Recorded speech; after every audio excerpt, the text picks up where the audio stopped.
Just days before I was born, my father finally moved us into the new house he had started building when my mom learned she was having me.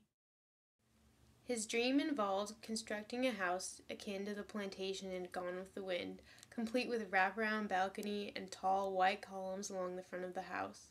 It turned out to be a project larger than he had imagined. After my father had polished off his nightly bottle of wine, he would blow into it, mimicking the sound of a loud foghorn, and then always exclaiming that there was a ship coming down the hill, destined to sweep away the house. The yard was an acre and was supposed to have been turned into a golf course, but instead remained a large open lawn with a sand bunker in the middle that ended up always filled with toys.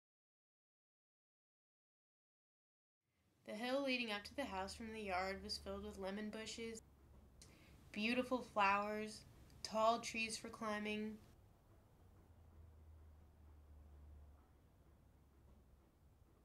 and secret places to hide away.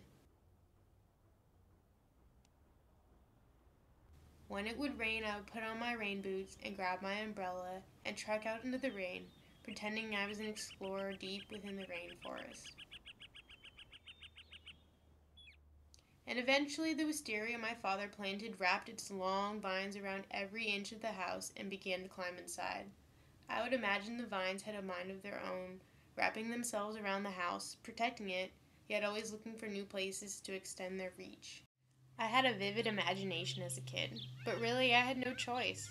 As magical as that house was to me, it was also very secluded, and with no siblings or neighbors my own age, I was left to entertain myself.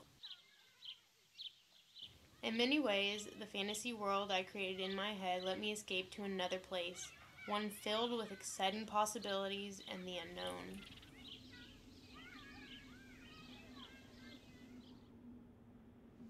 When my parents divorced a few days after my 10th birthday, the house was sold quickly. The last time I was in the house, I remember going through each room, knowing I would probably never set foot in it again, examining each detail and taking a mental photograph with the hope to never forget what was built there. Sadly, in many ways I have forgotten many of the details that I tried to retain. What is left is the shell of a house. On the outside, it is still the same today as it was back then, still a symbol of my father. But on the inside remains all the memories of my childhood, locked away. But I still find myself entering the fantasy world from time to time.